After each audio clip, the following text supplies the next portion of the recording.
خداوند یسوع ناصری کے نام اسلام۔ آج ہم کفارہ کے تعلق سے کہن کی ذمہ داریوں اور خدمت کو دیکھیں گے۔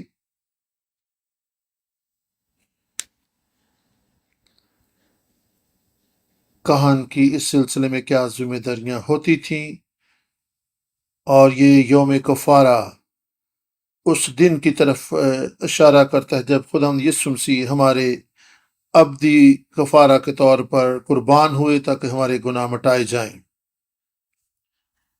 احبار کی کتاب 23 باب 27ویں آیت کو ہم دیکھیں گے۔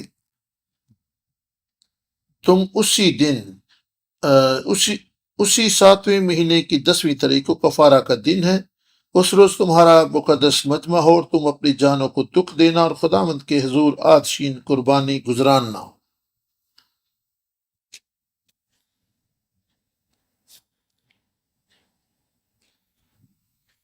یوم کفارہ کے دن کہن کیا کرتا تھا، اس دیکھنے سے پہلے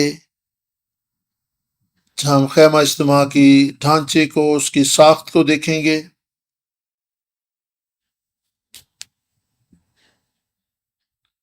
یہ کون سی سمت ہے؟ یہ دوسری دائیں طرف شمال کی طرف، پھر جنوب کی طرف، یہ یہاں پر مشرق مغرب شمال جنوب۔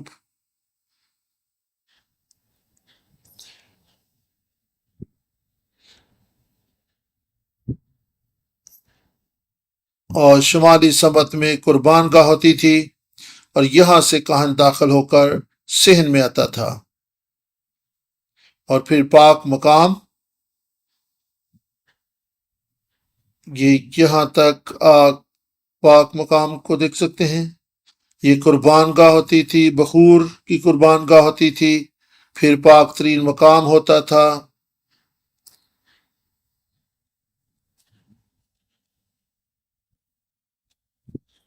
احبار کی کتاب میں سے ہم حوالہ جات کو دیکھیں گے، اور کیونکہ یہ حوالہ جات ہمیں درجہ بدرجہ کہانت کی ذمہ داریوں کے بارے میں بتاتے ہیں جو وہ یوم کفارہ کو سر انجام دیتا تھا۔ 16 باب کی پہلی 3 آیات۔ اور ہارون کے 2 بیٹوں کی وفات کے بعد جب وہ خداوند کے نزدیک آئے اور مر گئے، خداوند موسیٰ سے ہم کلام ہوا، اور خداوند نے موسیٰ سے کہا اپنے بھائی ہارون سے کہہ کہ وہ ہر وقت پردہ کے اندر کے پاک ترین مقام میں سرپوش کے پاس جو صندوق کے اوپر ہے نہ آیا کرے، تاکہ وہ مر نہ جائے، کیونکہ میں سرپوش پر ابر میں دکھائی دوں گا۔ اور ہارون پاک ترین مقام میں اس طرح آئے کہ خطا کی قربانی کے لیے ایک بچڑا اور سوختنی قربانی کے لیے ایک مینڈا لائے۔ 16 باب 29 سے 34 آیت کو ہم دیکھیں گے۔ یہ تمہارے لیے ایک دائمی قانون ہو کہ 7ویں مہینے کی 10ویں تاریخ کو تم اپنی اپنی جان کو دکھ دینا، اور اس دن کوئی خواہ وہ دیسی ہو یا پردیسی ہو جو تمہارے بیچ بدو باش رکھتا ہے کسی طرح کا کام نہ کرے، کیونکہ اس روز تمہارے واسطے تم کو پاک کرنے کے لیے کفارہ دیا جائے گا۔ یوم کفارہ سبت کی طرح تھا، کیونکہ اس میں بھی کام کاج کرنے کی اجازت نہیں تھی۔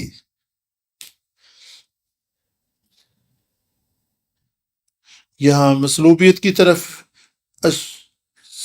صرف اشارہ نہیں بلکہ اس طرح بھی دیکھنا کہ ہم کس طرح سے خدا کی عبادت اور پرستش کرتے ہیں۔ ہمیں خدا کی پرستش اور عبادت مناسب طریقہ سے کرنے کی ضرورت ہے تاکہ اس کو عزت اور جلال ملے۔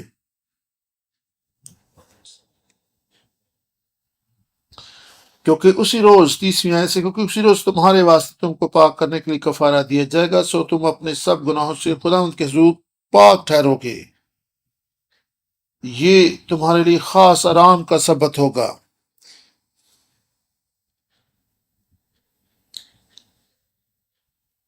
تم اس دن اپنی اپنی جان کو دکھ دینا، یہ دائمی قانون ہے۔ یہ سبت کا دن تھا، گویا اس دن انہیں آرام کرنا تھا، اور اس میں خدا کو تخت نشین ہم دیکھتے ہیں۔ اور اس دن ہم نے اپنے کاموں پر نہیں بلکہ خدا کے کاموں اور اس کی قدوسیت اور الوہیت پر غور کرنا ہے۔ 32ویں آیت، اور جو اپنے باپ کی جگہ کاہن ہونے کے لیے مسا اور مخصوص کیا جائے وہ کاہن کفارہ دیا کرے، یعنی کتان کے مقدس لباس کو پہن کر وہ مقدس کے لیے کفارہ دے، اور خیمہ اجتماع اور مذبح کے لیے کفارہ دے، اور کاہن اور جماعت کے سب لوگوں کے لیے کفارہ دے۔ سو یہ تمہارے لیے ایک دائمی قانون ہو کہ تم بنی اسرائیل کے واسطے سال میں ایک دفعہ ان کے سب گناہوں کا کفارہ دینا۔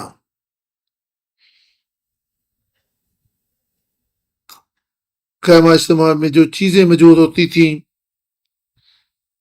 اور کاہن کو کتان کا لباس پہننا ہوتا تھا، اس دن کفارہ کے دن کیا کرنا تھا؟ انہوں نے اپنے آپ کو ہم خدا کے حضور فروتن کرنا تھا،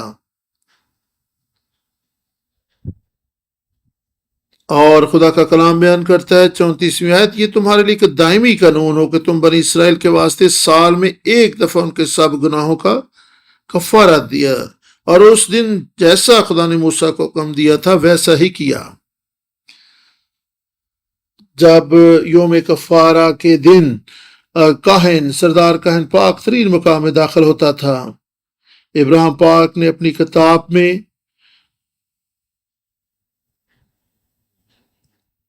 اور ابراہیم پاک بیان کرتے کہ اس دن 4 مرتبہ کاہن جو ہے وہ پاک ترین مقام میں داخل ہوتا تھا۔ بعض سکالر کہتے ہیں کہ وہ اس دن 3 مرتبہ پاک ترین مقام میں جاتا تھا۔ غور کریں، بائبل کو پڑھیں کہ کاہن پاک ترین مقام میں اس دن کتنی دفعہ جاتا تھا۔ کفر جو لفظ ہے اس سے ہی لفظ کفارہ ماخوذ ہے، اس کا معنی ہے ڈھانپنا، اور یوم کفارہ کا مطلب ہے ڈھانپنے کا دن، اور اس کا مطلب ہے کہ انسان کے گناہ ڈھانکے جاتے تھے، اس کی برہنگی اور شرمندگی اور کمیاں کمزوریاں ڈھانکی جاتی تھی۔ یہ یسوع کے صلیبی کفارہ بخش کام کی تصویر ہے۔ اس دن گناہوں کا کفارہ دیا جاتا تھا،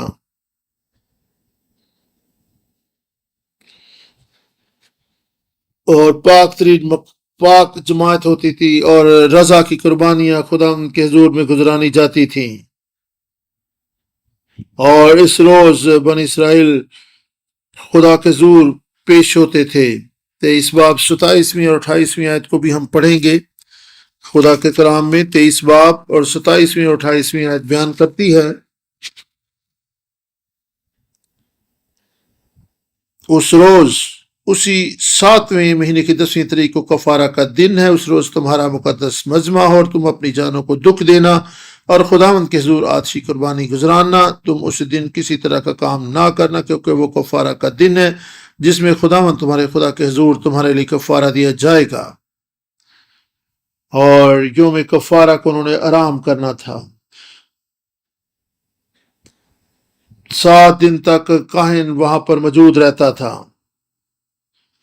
اور وہ مذبح پر خون چھڑکتا تھا، وہاں پر بخور گاہ کی جو قربان گاہ ہوتی ہے بخور جلاتا تھا، چراغ دان کی دیکھ بھال کرتا تھا، اور دیگر چیزوں کی دیکھ بھال کرتا اور ان کو درست حالت میں رکھتا تھا۔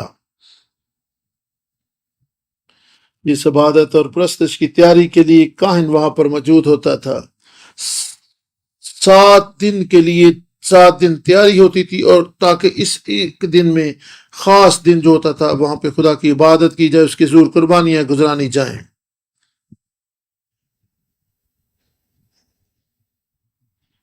اور ان 7 دنوں میں کاہن عارضی طور پر ایک کاہن مقرر کرتا تھا، تاکہ کسی بھی صورتحال میں اگر وہ ذمہ داریاں نہ نبھا سکے تو کاہن اختیار کیا جاتا تھا تاکہ وہ اس کی جگہ لے سکے۔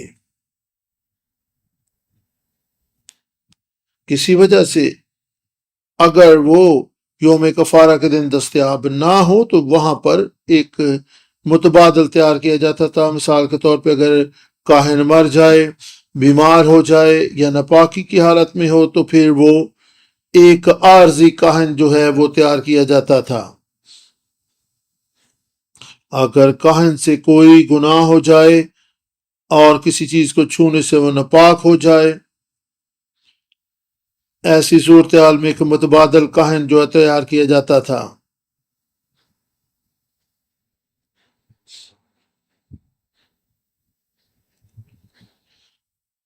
یوم کفارہ کے دن صبح صبح ایک دن پہلے مشرقی دروازہ پر کاہن آ کر جانور کا جائزہ لیتا تھا کہ وہ بے داغ ہے، اس میں کوئی نقص خرابی تو نہیں ہے، اور یہ قربانی کے معیار پر پورا اترتا ہے، اور ساری جو جانور ہوتے تھے ان کو معائنہ کیا جاتا تھا کہ آیا یہ قربانی کے قابل ہیں یا نہیں ہے، اور کاہن آپس میں ساری چیزوں کو ڈسکس کرتے تھے، اور یوم کفارہ سے ایک رات قبل اور سردار کاہن جو ہوتا تھا دوسرے کاہنوں کو اپنے تجربات اور سارے کاموں کو سر انجام دینے کے لیے ہدایات دیتا تھا، تاکہ دیگر کاہن جو ہیں وہ ہر ایک مرحلہ اور ہر ایک سٹیپ کو سمجھ اور جان سکیں۔ سینئر جو کاہن ہوتا تھا یوم کفارہ کی طرف سے کلام پڑھتا تھا، وہ حلف بھی اٹھاتا تھا۔ اس رات کاہن سوتا نہیں تھا،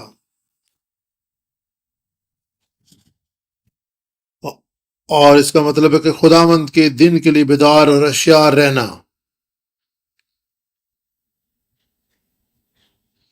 اور کسی طرح کی غنودگی اور نیند کاہن اپنے اوپر طاری نہیں ہونے دیتا تھا، تاکہ کسی طرح سے وہ گناہ نہ کرے۔ اور پھر جو اس سے جونیئر کاہن جو ہوتا تھا وہ اپنی باری لیتا تھا، اور وہ دیکھتا تھا کہ کاہن جو ہے وہ کسی طرح سو نہ گیا ہو، اور وہ اس کو دیکھتا رہتا تھا اور پوچھتا رہتا تھا کہ آپ جاگ رہے ہیں، آپ ٹھیک ہے؟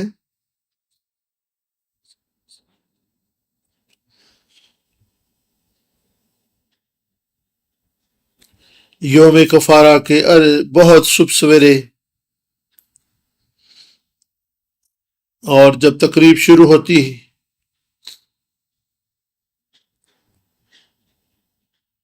اور کسی طور سے کاہن دیر نہیں کر سکتا تھا، اتوار کے صبح جب بہت سے لوگ اتوار کے صبح چرچ میں آتے ہیں وہ اکثر لیٹ ہوتے ہیں۔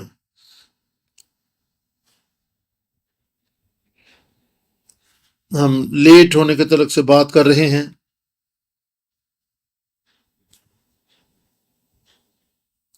بہت سے لوگ لیٹ آنے کو کوئی جرم نہیں سمجھتے۔ یہاں پر ہم دیکھتے کہ کاہن جو تھا وہ کسی طور سے بھی لیٹ نہیں ہو سکتا تھا، اور اس سے ظاہر ہوتا کہ آپ خدا کے لیے کتنے مستعد اور سرگرم ہیں۔ اگر آپ سرگرم ہو تو آپ کبھی تاخیر سے آ ہی نہیں سکتے۔ کیا ہماری عبادت جس وقت پہ شروع ہوتی ہے کیا ہم اس وقت سے پہلے گرجا گھر میں موجود ہوتے ہیں، یا کیا ہم بڑے ریلیکس ہو کر اپنی مرضی سے خدا کے گھر میں آتے ہیں؟ خدا ایسے رویوں کو، ایسی سوچ کو، طرز زندگی کو پسند نہیں کرتا۔ آپ اپنے ارد گرد اتوار کو دیکھیں تو بہت سے لوگ جو ہیں کئی دفعہ کلام کے وقت پہنچ رہے ہوتے ہیں، کئی لوگ ہدیہ ڈالنے کے وقت پہنچ رہے ہوتے ہیں، اور کئی دفعہ لوگ ہدیہ ڈالے بغیر ہی چرچ سے باہر چلے جاتے ہیں، کلمات برکات لیے بغیر چرچ سے باہر چلے جاتے ہیں، اور وہ بغیر تاخیر کے پہنچتا تھا اور کہتا تھا خداوند میں حاضر ہوں، بتا۔ اور جب آپ کسی شخص سے ملے اور وہ تاخیر سے آئے تو مجھے بہت برا لگتا ہے۔ مجھے ایسے لوگ اچھے نہیں لگتے جو مجھ سے ملنے کے لیے آئے اور وہ لیٹ آئیں۔ میرا وقت جو ہے وہ آپ کی طرح ہی قیمتی ہے، اور آپ اپنے وقت کو استعمال کرتے ہیں تو آپ اس سے فائدہ اٹھاتے ہیں۔ اس طرح ایک خادم جو ہے اس کا وقت بھی قیمتی ہوتا ہے، اس لیے وقت کو وقت سمجھیں اور وقت کی قدر کریں۔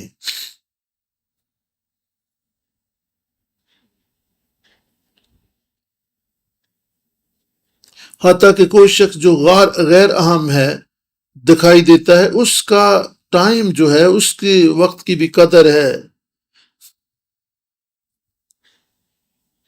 اور وقت پہلے ہی سے مقرر ہو، تو پھر ہم کون ہیں جو ہم خدا کو کہیں کہ کئی دفعہ لوگ کہتے ہیں جی ٹھیک ہے آپ شروع کریں میں آ رہا ہوں۔ یہ درست رویہ نہیں۔ آپ یہ کہہ رہے ہوتے خداوند ابھی میں اتنا مصروف ہو کے ابھی نہیں آ سکتا۔ آپ کئی لوگ جو انتظار کرتے ہیں جی جب کلام شروع ہوگا ہم جائیں گے، ابھی تو گیت ہی گائے جا رہے ہیں۔ ایسے لوگوں کی نظر میں جو پرستش کوئی اہمیت نہیں رکھتی۔ کئی لوگ کہتے ہیں ابھی تو تھوڑے سے لوگ آئیں، اچھا جب زیادہ لوگ آئیں گے ہم پھر جائیں گے۔ ہمیں خدا کے کام کے لیے، اس کی عبادت کے لیے وقت پر پہنچنا ہے۔ آمین۔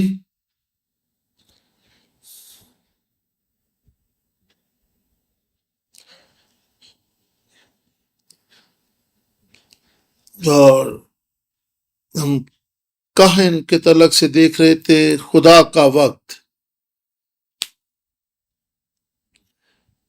اگر خدا آپ کی دعا کا تاخیر سے جواب دے، خدا تو ہمیشہ وقت پر ہوتا ہے، لیکن ہم سمجھتے ہیں کہ خدا نے دیر لگا دی ہے۔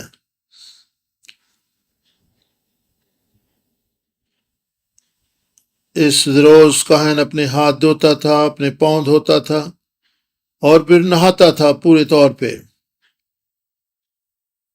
روایت کے مطابق، اور اپنے ہاتھ پاؤں کو 10 دن اس روز دھوتا تھا، اور وہ نہاتا تھا بھی 5 روز اس دن نہاتا تھا۔ اپنا لباس پہننے کے بعد وہ اپنے ہاتھ اور پاؤں دوبارہ دھوتا تھا۔ اعمال 16 باب 4 آیت بیان کرتی ہے، اور وہ کتان کا مقدس کرتا پہنے اور اس کے تن پر کتان کا پجامہ، اور کتان کے کمر بند سے اس کی کمر کسی ہوئی ہو، اور کتان کا پجامہ ہو اور کتان کی کمر بند سے اس کی کمر کسی ہو، اور کتان ہی کا امامہ اس کے سر پر بندھا ہو۔ یہ مقدس لباس ہے، وہ ان کو پانی سے نہا کر پہنے۔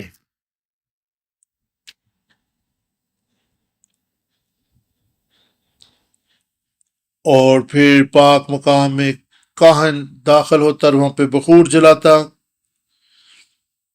اور پھر وہ باہر آ جاتا تھا 6 آیت میں،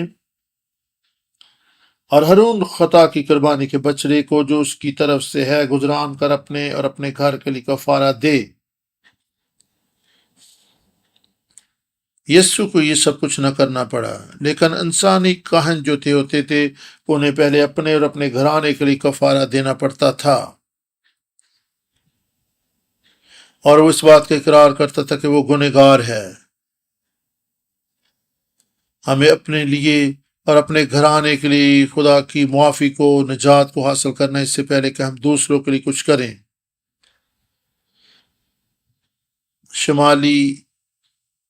شمالی دروازہ جو ہوتا تھا، اور پھر قربان تک، اور وہ قربان گاہ کے قریب بکرے کو لا کر اس پر اپنے ہاتھ رکھتا، اپنے گناہ کا اقرار کرتا، خدا میں نے گناہ کیا، میں ناپاک ہوں، میرے گناہ اور میرے گھرانے کے گناہ کو معاف کر دے۔ اور بآواز بلند وہ یہ دعا کرتا تھا، لوگ سنتے تھے، اور وہ کہتا تھا خدا کا نام عزت اور جلال پائے۔ اور وہ جانور پر اپنے ہاتھ رکھ کر اقرار کرتا تھا اور اپنے گناہوں کو اس پر لاد دیتا تھا۔ 7 آیت سے پھر ان دونوں بکروں کو لے کر ان کو خیمہ اجتماع کے دروازہ پر خدا ان کے حضور کھڑا کرے، اور ہارون ان دونوں بکروں پر چٹھیاں ڈالے، ایک چٹھی خدا کے لیے اور دوسری عزازیل کے لیے ہو، اور جس بکرے پر خدا کے نام کی چٹھی نکلے اسے ہارون لے کر خدا کی قربانی کے لیے چڑھائے، لیکن جس بکرے پر عزازیل کے نام کی چٹھی نکلے وہ خدا کے حضور زندہ کھڑا کیا جائے تاکہ اس سے کفارہ دیا جائے، اور وہ عزازیل کے لیے بیابان میں چھوڑ دیا جائے۔ اسے قرعہ ڈالنا ہوتا تھا مشرقی سمت، اور پھر قربان گاہ کے جنوبی طرف ایک قرعہ ڈالنا تھا بکروں، اور ایک خداوند کے لیے اور ایک عزازیل کے لیے بکرے کو منتخب کرنا تھا۔ اس نے یہ قرعہ ڈالنا ہوتا تھا، ایک بکرا خداوند کے لیے، اور اس کے سر پر یہ مہر لگا دی جاتی تھی کہ یہ میں خداوند کے حضور اس بکرے کو قربانی کے لیے، گناہ کی قربانی کے لیے گزرانتا ہوں۔ اور یہ جو ہوتا تھا اس کے اوپر فیتا سا باندھ دیا جاتا تھا، نشانی لگا دی جاتی تھی کہ یہ خداوند کے حضور گناہ کی قربانی کے لیے مخصوص ہے۔ 11 آیت، ہارون خدا کی قربانی کے بچڑے کو جو اس کی طرف سے ہے آگے لا کر اپنے گھر کے لیے کفارہ دے، اور اس بچڑے کو جو اس کی طرف سے خدا کی قربانی کے لیے ہے ذبح کرے۔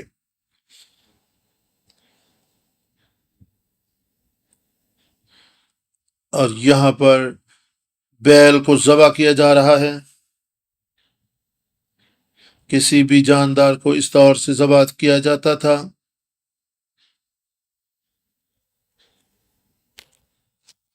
سردار کاہن جب دوسرے ہدیہ جات اور قربانیاں خدا کے حضور گزرانتے تھے، برا، بھیڑ یا کوئی بھی پرندہ جب خدا کے حضور لایا جاتا تھا،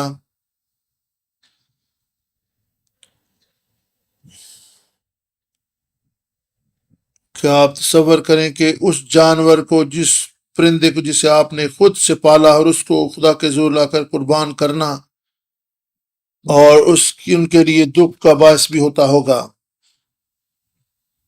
تو یہ کیا ان کے جذبات پر جو ایک دکھ کی گھڑی ہوتی تھی۔ ایسا ہوتا ہے کہ جب آپ کسی جانور پرندے کو پالتے ہیں اور پھر اپنے ہی ہاتھوں سے اس کو ذبح کریں تو یہ تکلیف کا باعث ہوتا ہے۔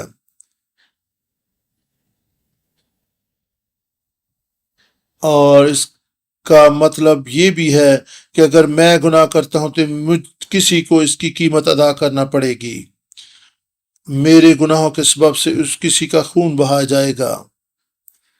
سردار کاہن اس جانور کو ذبح کرتا اور اس خون کو لے کر دوسرے کاہن کو دیتا،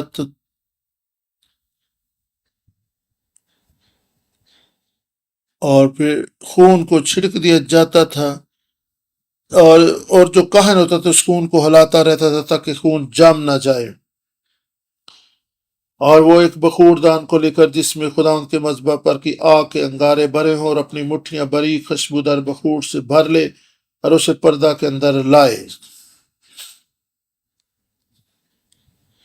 جانور کو ذبح کرنے کے بعد خون کو لیا جاتا، وہ کاہن اس خون کو ہلاتا رہتا تھا، اور اس دوران جو کاہن ہوتا تھا وہ مذبح پر سے انگارے لیتا تھا اور خوشبودار بخور لے کر اسے خدا کے حضور میں جلاتا تھا۔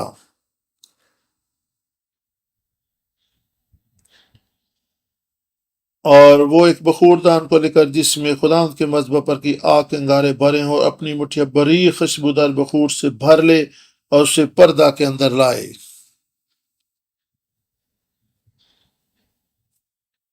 اور وہ بخور اور انگاروں کو اندر لے کر آتا، پاک مقام میں وہ لائے جاتے تھے، اور پھر یہاں پر ہم دیکھ سکتے ہیں پردہ کے درمیان جو ہے کاہن چل رہا ہے اور بخوردان کو اندر لے کر جا رہا ہے۔ یہ پہلا وقت ہوتا تھا جب پاک مقام میں کاہن جاتا تھا۔ احبار 16 باب 13 آیت میں خدا کے کلام میں لکھا ہے، اور اس بخور کو خدا کے حضور آگ میں ڈالے تاکہ بخور کا دھواں سرپوش کو جو شہادت کے صندوق کے اوپر ہے چھپا لے کہ وہ ہلاک نہ ہو۔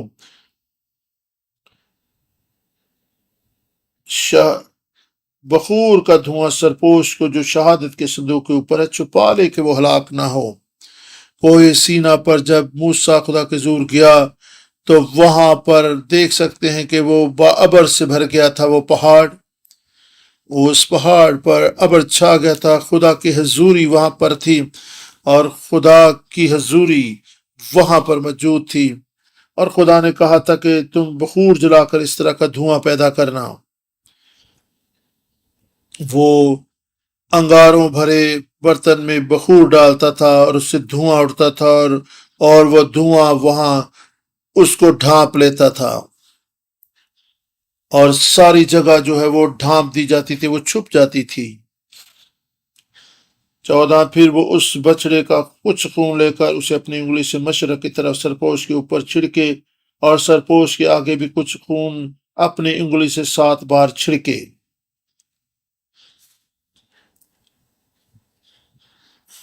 7 مرتبہ اسے سرپوش کے اوپر خون چھڑکنا ہوتا تھا۔ بخور جلانے کے بعد کہن پھر باہر آتا تھا۔ یاد کریں کہ ایک کہن اس خون کو ہلا رہا ہوتا تھا اور وہ اس خون کو لیتا، اور پھر دوسری دفعہ وہ اندر جاتا تاکہ وہ عہد کے صندوق یعنی پاک ترین میں جا کر عہد کے صندوق پر خون کو چھڑکتا تھا، اور وہاں پر اس کو اندر سے کچھ نظر نہیں آتا تھا، اور سرپوش پر بھی جو مشرقی سمت تھا 7 بار اپنی انگلی سے خون چھڑکتا تھا۔ 15-16 پھر وہ خطا کی قربانی کے اس بکرے کو ذبح کرے جو جماعت کی طرف سے ہے، اور اس کے خون کو پردہ کے اندر لا کر جو کچھ اس نے بچڑے کے خون سے کیا تھا وہی اس سے بھی کرے، اور اسے سرپوش کے اوپر اور اس کے سامنے چھڑکے، اور بنی اسرائیل کی ساری نجاستوں اور گناہ اور خطاؤں کے سبب سے پاک ترین مقام کے لیے کفارہ دے، اور ایسا ہی وہ خیمہ اجتماع کے لیے بھی کرے اور ان کے ساتھ ان کی نجاستوں کے درمیان، اور ایسا ہی وہ خیمہ اجتماع کے لیے بھی کرے جو ان کے ساتھ ان کی نجاستوں کے درمیان رہتا ہے۔ پاک ترین مقام میں خون ہر طرف چھڑکا جاتا تھا۔ پاک ترین مقام میں خون کی خوشبو آپ کو محسوس کر سکتے تھے،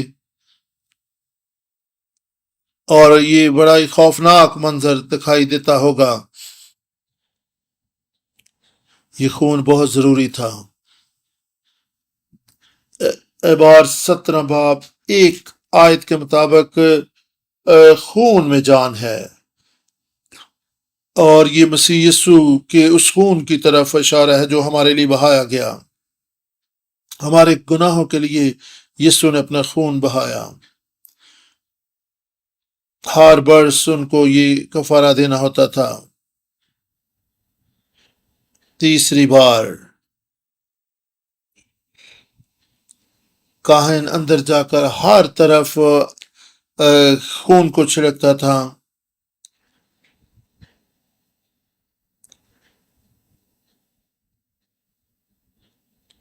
یہ بکرے کا خون ہوتا تھا، اور گناہ کی قربانی کے لیے جو بکرا ذبح کیا جاتا تھا اس کا خون لے کر وہ تیسری مرتبہ اندر آتا اور اس خون کو چھڑکتا تھا، اور یہ پاک ترین میں خون چھڑکا جاتا تھا۔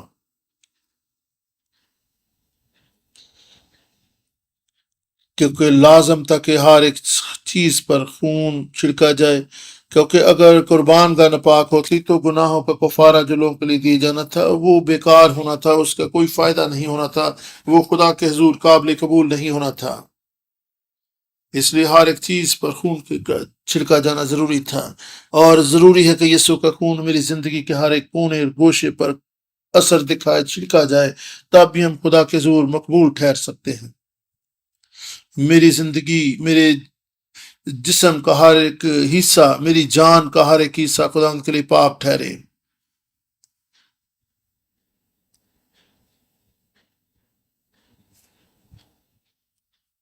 ہمیں اپنے ذہن و خیال و سوچوں کو گمراہ نہیں ہونے دینا۔ ہماری روح بدن جان ضرور ہے کہ یسوع کے خون سے ڈھانپی جائے۔ 16 باب 18-19 آیت بیان کرتی ہے، تو اپنے باپ کی بیوی کے بدن کو بے پردہ نہ کرنا، 16 باب 18-19 آیت میں خدا کا کلام بیان کرتا ہے، یہاں پہ اس طرح سے لکھا ہے، پھر وہ نکل کر اس مذبح کے پاس جو خداوند کے حضور ہے جائے اور اس کے لیے کفارہ دے، اور اس بچڑے اور بکرے کا تھوڑا تھوڑا سا خون لے کر مذبح کے سینگوں پر گردا گرد لگائے۔ مذبح کے سینگوں پر بھی خون لگایا جاتا تھا۔ اسے پاک ترین مقام سے باہر نکل کر اس کے خون کو مذبح کے سینگوں پر بھی لگانا ہوتا تھا۔ اپنی انگلی سے 7 بار اس نے خون جو تھا اس کو چھڑکنا ہوتا تھا۔ باقی خون کو قربان گاہ پر لگانے کے بعد جو باقی بچ جاتا تھا اور جنوبی مغربی حصے کی طرف اس کو انڈیل دیا جاتا تھا۔ قربان گاہ اور مذبح کے سینگوں پر لگانے کے بعد جو خون باقی بچتا تھا اس کے جنوبی اور مغربی سمت کی طرف لگایا جاتا تھا۔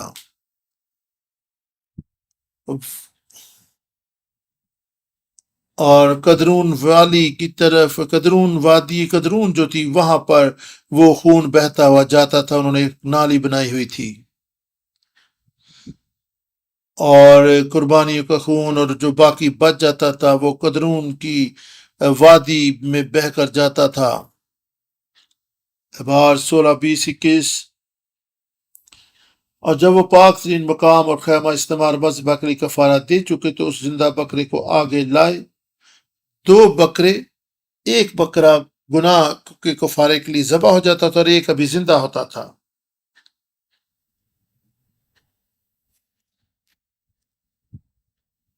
اور جب وہ زندہ بکرا پہلے بکرے کو ذبح ہوتے ہوئے دیکھتا ہوگا تو اس کے کیا احساس و جذبات ہوں گے۔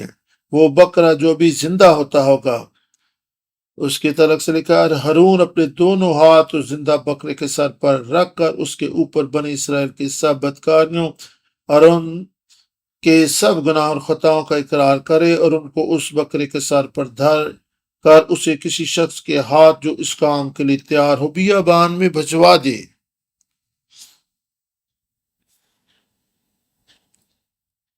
2 بکرے کیوں؟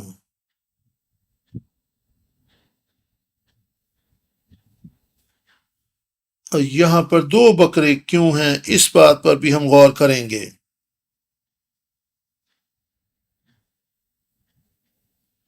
ہر لحاظ سے ہمارے گناہ ڈھانپے گئے ہیں اور اس بکرے پر کاہن دعا کرتا تھا اور یہ زندہ بکرا بیابان میں چھوڑا جاتا تھا۔ 22ویں آیت، اور وہ بکرا ان کی سب بدکاریاں اپنے اوپر لادے ہوئے کسی ویرانہ میں لے جائے، سو وہ اس بکرے کو بیابان میں چھوڑ دے۔ ساری بدکاریاں بکرا لے کر بیابان میں ویرانے میں چلا جاتا تھا۔ یہ خداوند یسوع مسیح کی طرف اشارہ ہے۔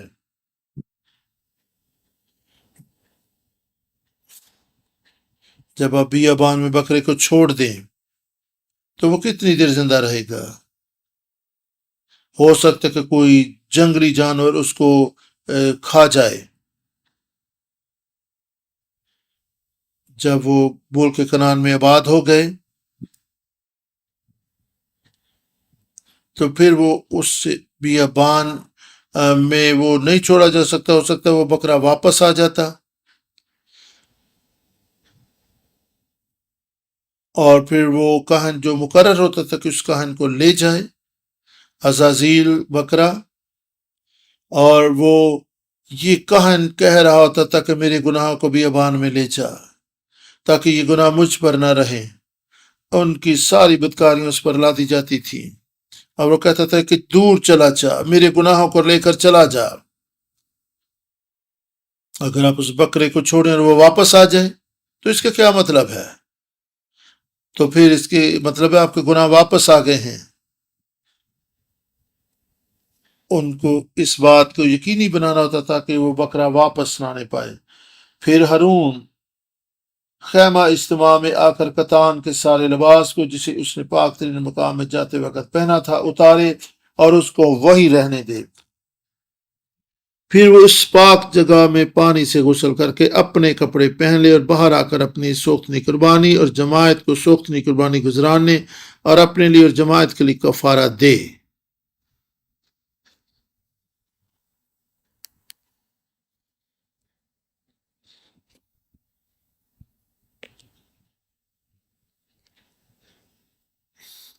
اور وہ کہانت کا لباس اتار لیتا تھا اور پھر بکرے کو روانہ کرنے کے بعد کہانت کا لباس اتارا جاتا اور پھر اپنے وہ معمول کے لباس کو پہن لیتا تھا۔ اس کہانت کے لباس کو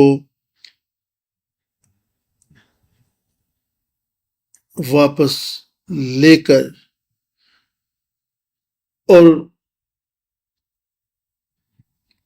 اور وہاں پر روشنیاں ہوتی تھیں اور ان روشنیوں میں بتیاں ہوتی تھیں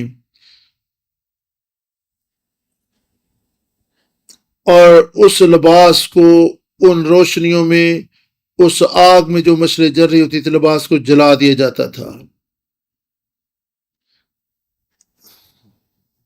یسوع کے دور میں یوحنا 7, 8 اور 9 باب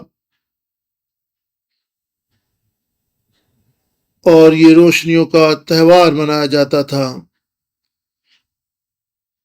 اور اسی دوران تو اس عورت کو لائے تھے جو عین زنا کے وقت پکڑی گئی تھی۔ اور پھر یسوع نے کہا میں دنیا کا نور ہوں۔ یسوع نے راہ چلتے ہوئے ایک اندھے کو دیکھا اور یسوع نے اس کے لیے بھی ثابت کر دی کہ میں دنیا کا نور ہوں۔ اور اس قدر تیز روشنی ہوتی تھی مشلوں کی، ساری رات روشنی ہوتی تھی اور وہ شہر میں بھی ہر طرف روشنیاں جلاتے تھے اور اس کو عید کو مناتے تھے۔ اور یسوع میں مکمل روشنی ہے، اس میں ذرا بھی تاریکی نہیں ہے۔ 25ویں آیت، اور خدا کی قربانی کی چربی کو مذبح پر جلائے اور جو آدمی بکرے کو عزازیل کے لیے چھوڑ کر آئے وہ اپنے کپڑے دھوئے اور پانی سے نہائے۔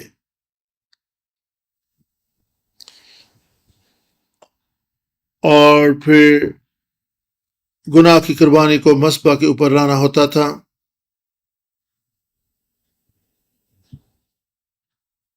یہاں پر آپ دیکھ سکتے ہیں کہ کس طریقے سے وہ قربانی کو دور کر رہے ہوتے تھے۔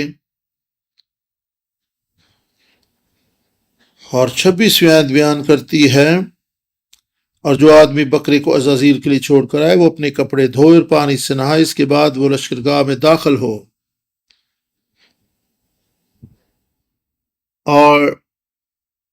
اور یہاں پہ اس بات کو یقینی بنانے کے لیے کہ وہ بکرا واپس نہ آئے، وہ ایک چٹان پر کھڑا ہوتا اور وہاں سے اسے بیابان میں جنگل میں گرا دیتا تھا۔ اور یسوع کے لیے بھی انہوں نے ایسا ہی کیا اور اس کے بدن کو نوچا گیا، اس کو مارا کوٹا گیا تاکہ وہ ختم ہو جائے۔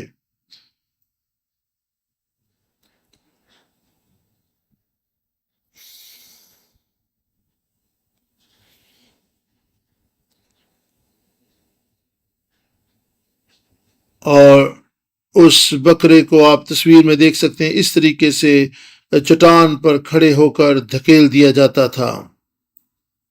27 اور 28 آیت، اور خدا کی قربانی کے بچڑے کو اور خدا کی قربانی کے بکرے کو جن کا خون پاک ترین مقام میں کفارہ کے لیے پہنچایا جائے، ان کو وہ لشکرگاہ سے باہر لے جائیں اور ان کو کھال اور گوشت اور فضلات کو آگ میں جلا دیں، اور جو ان کو جلائے وہ اپنے کپڑے دھوئے اور پانی سے غسل کرے، اس کے بعد وہ لشکرگاہ میں داخل ہو۔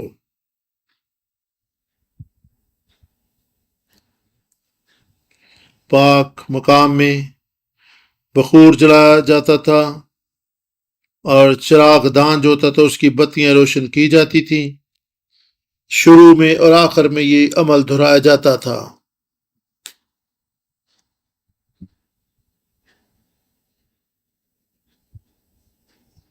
کیا آپ اپنے چراغوں کو روشن رکھتے ہیں اور سب سے پہلے انہیں اور پاک مقام میں انہیں بخور لانا ہوتا تھا تاکہ دھواں بن جائے، اور پھر بکرے کا خون لایا جاتا تھا اور چھڑکا جاتا تھا۔ پھر اب چوتھی مرتبہ انہیں کیا کرنا ہوتا تھا؟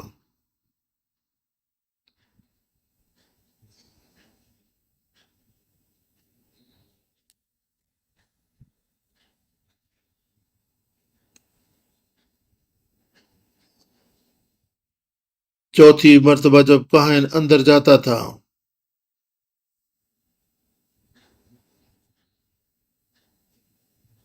وہاں پر وہ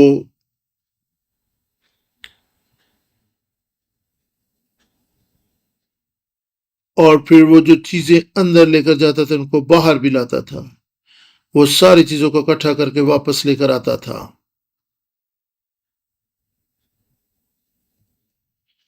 کاہن پاک مقام سے باہر آتا، اپنے آپ کو دھوتا اور پھر لباس بدل لیتا تھا اور اپنے ہاتھ اور پاؤں دھوتا تھا اور کہانت کا لباس اتار دیتا تھا اور اپنے معمول کا لباس پہن لیتا تھا اور وہ گھر چلا جاتا تھا اور وہ خوشی کی ضیافت کرتے تھے اور وہ شادمان ہوتے تھے کہ میرے گناہ معاف ہو چکے ہیں۔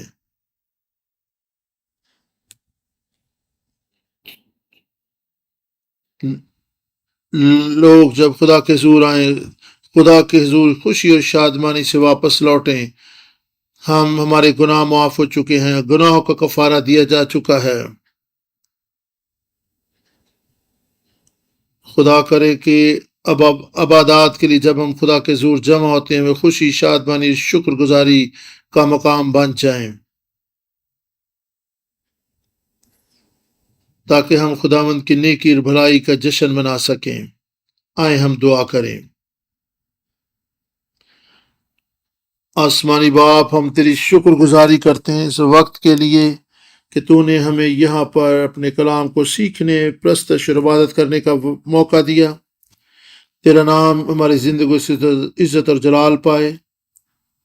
خداوند، ہم نے سردار کاہن کی خدمت اور کفارے کے سارے پروسیس کو خداوند آج ہم نے دیکھا ہے۔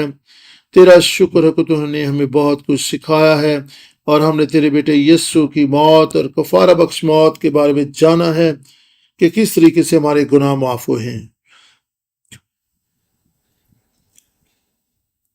خداوند یسوع مسیح میں پرانے عہد نامہ کا یوم کفارہ مکمل ہو چکا ہے۔